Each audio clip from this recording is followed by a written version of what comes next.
Welcome students. आपने perfect tense, future perfect tense पढ़ लिए हैं, अफर्मेटिव, नेगेटिव और interrogative. Now today I put you test. Future perfect tense पर based होंगे।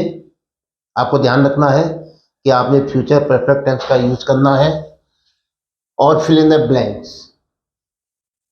Bye this time tomorrow he the book finish, verb जो है finish है।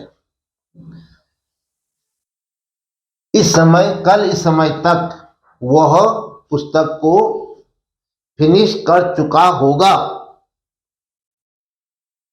आई have given you no hint, no structure. बताइए क्या होगा। By this time tomorrow he क्या आएगा, आप नोट करो।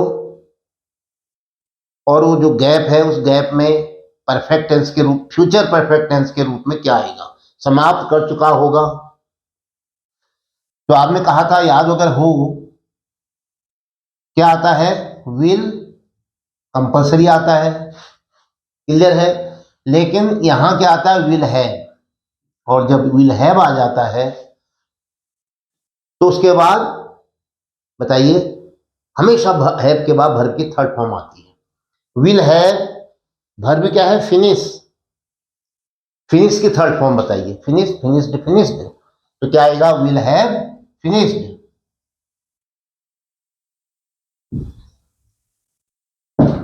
Will have finished. क्या कहोगे, क्या कहिएंगे बताइए।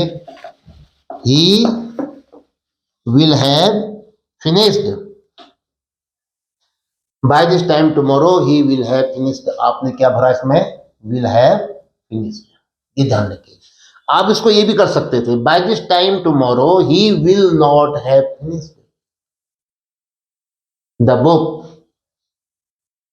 बाय 8 o'clock, 8 बजे तक, the children asleep, fall,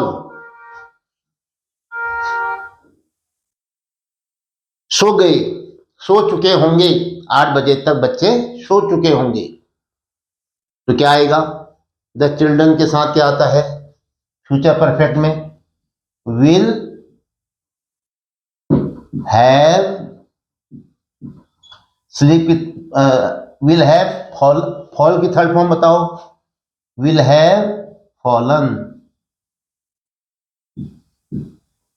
asleep,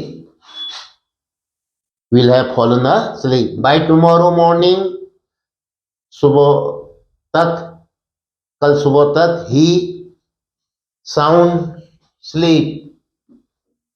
क्या होगा,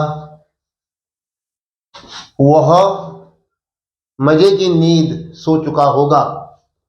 बाय टुमारो मॉर्निंग, कल सुबह तक वो बड़ी मजेदार नींद ले चुका होगा, गहरी नींद ले चुका होगा। तो क्या अंग्रेजी बनेगी, ही विल हैव, बताइए स्लीप का थर्ड फॉर्म बोलो, स्लेप्ट।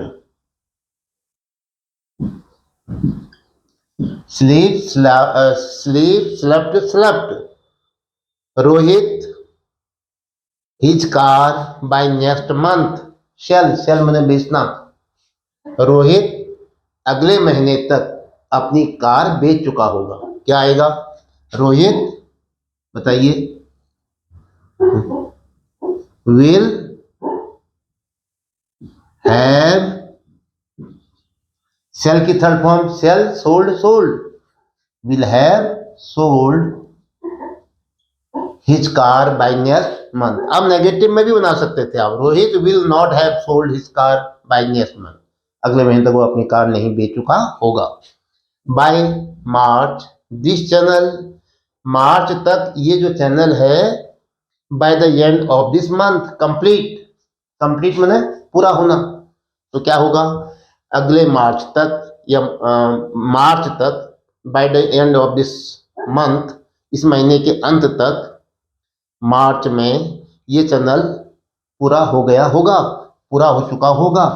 तो क्या कहोगे? बाय मार्च दिस चैनल, बताइए, विल हैव, वर्ब की third form completed.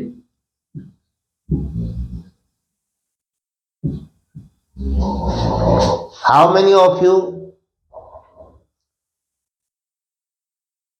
Are going with this exercise? आप पहले लिख दीजिए, you note first, Seema his room, this room by evening, clean, clean में साफ करना, सीमा इस कमरे को शाम तक साफ कर चुकी होगी। तो क्या अंग्रेजी बनेगी? सीमा विल हैव, क्लीन की थर्ड फॉर्म लाओ, cleaned this room by evening. I my food before it is 7, 7 बजे तक, 7 बजे से पूर्व, बिफोर है, मैं अपना भोजन टेक, TAKE, टेक, टेक मतलब भोजन करना, तो मैं 7 बजे से पूर्व अपना भोजन कर चुका हूँगा। क्या अंग्रेजी बनेगी? आई के साथ क्या लिखोगे? शेल, आई शेल हैव के बाद हमेशा थर्ड फॉर्म आती है। टेक की थर्ड फॉर्म लाओ, taken my food before it is 7, his lesson before you come, आपके आने से पहले, लर्न मैंने याद करना, वह अपना पाठ याद कर चुका होगा। चलिए बताइए थोड़ा सा, पहले लिख लीजिए आप, ही विल हैव, और विल हैव के बाद वर्ब की थर्ड फॉर्म, लर्न की third form, learn, learned, learned, third form आएगी learned. He will have learned his lesson before you come. Now dear students, जब कोई टेंस का फॉर्म पूरा होता है उसके बाद इस एक्सरसाइज के लिए आप तैयार रहिए और आप स्वयं उसका जो गैप है उसको भर लीजिए। उसके बाद यहाँ से मिला करके अपने की मार्किंग भी कर लीजिए। इसी के साथ ये वीडियो समाप्त होता है। आप future perfect tense, affirmative, negative और इंट्रोगेटिव सेंटेंस समझने के लिए आप school of grammar YouTube channel पर जाइए और आपको वहाँ पर बहुत ही रोचक ढंग से अपने उत्तर मिल जाएंगे और आपको चैप्टर समझ में आएगा। इसी के साथ ये वीडियो समाप्त होता है। जय हिंद।